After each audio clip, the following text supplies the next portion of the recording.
जय हिंद प्यारे विद्यार्थियों, कैसे हो आप सब। आशा करते हैं आप सब बहुत अच्छे होंगे। तो आज का हमारा पहला वर्ड है फ्रिवलेस। फ्रिवलेस का मतलब होता है मजाकिया। यदि कोई भी पर्सन फ्रिवलेस है, इसका मतलब वो फनी व्यक्ति, वो किसी भी चीज को सीरियस नहीं लेता है। इसका पार्ट ऑफ स्पीच होता है एडजेक्टिव। तो एक शब्द में इसको ऐसे बोल सकते हो, know taking anything seriously. A person who know taking anything seriously, कोई भी व्यक्ति जो किसी भी चीज को सीरियस नहीं लेता है, तो उसे क्या कहते हैं, फ्रिवलेस बंदा। सिनोनिम्स इसके कौन कौन से होंगे, पहला फुलिश एंड मूर्ख कह सकते हो उसको। सुपरफिशियल, सुपरफिशियल का मतलब होता है हद से ज्यादा।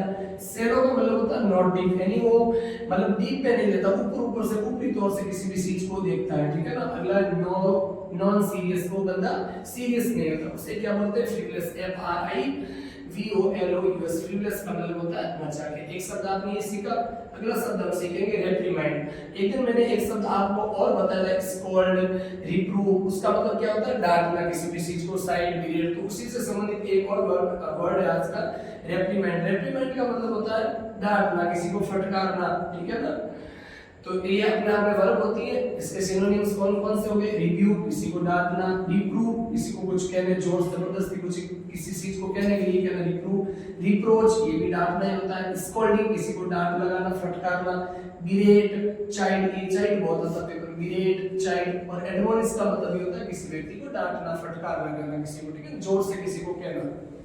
यानी इसको एक वर्ड में ऐसे कह सकते हो, टू रिप्रूव शार्पली, तीखे तौर तरीके से किसी को, तीखे शब्दों में उस इंसान किसी को कुछ कहना, उससे बोलते हैं रेफ्रीमेंट। ये वर्ड होती है, ध्यान रखना। अगला वर्ड हम सीखेंगे होमोजीनियस। होमोजीनियस का मतलब होता है समान, है ना। एलाइक बोल सकते हो, वो समान चीज होती है। एकिन, एकिन के पीछे टू प्रीपोजिशन होती है, ये ध्यान रख। एकिन हो गया, सिमिलर हो गया, एक कोमा यहां पर। तो होमोजेनियस का मतलब क्या हो गया, एकिन हो गया, एलाइक हो गया, सिमिलर हो गया। इसके सिनोनिम्स कौन कौन से, अनचेंजिंग जिसमें कुछ बदलाव नहीं होगा, कोग्रेट हो गया आपका, रिजेंबलिंग, रिजेंबल के पीछे टू प्रीपोजिशन, सॉरी अगला वर्ड कौन सा है, रिजेंबलिंग। रिजेंबलिंग का मतलब होता है किसी भी चीज के समान होना।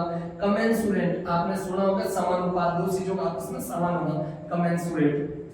और इसके एंटोनिम कौन कौन से, सेपरेट। तो भाई होमोजेनियस का मतलब होता है किसी भी दो चीजों का एलाइक समान होना। तो एंटोनिम इसका कौन सा हो जाएगा, सेपरेट। सेपरेट का मतलब अलग होना, डिस्टिंक्ट, उससे से अलग होना, ठीक है ना। और एक हमारा ओडब्ल्यूएस का मतलब हमारा आज का वन वर्ड है, fear of A small confined place. एक बंद कमरे का, एक सीमित जगह का कोई जो आपका स्थान होता है, उस स्थान का आपको कोई डर लग रहा है, उसे क्या कहेंगे, उसे बोलेंगे क्लेस्ट्रोफोबिया। हिंदी में इसको समर्थ्य नीति बोलते हैं, इंग्लिश में ये शब्द कहेंगे पूछा गया तो क्लेस्ट्रोफोबिया। आपकी स्पेलिंग भी याद रखनी। तो a fear of small confined place. Ji.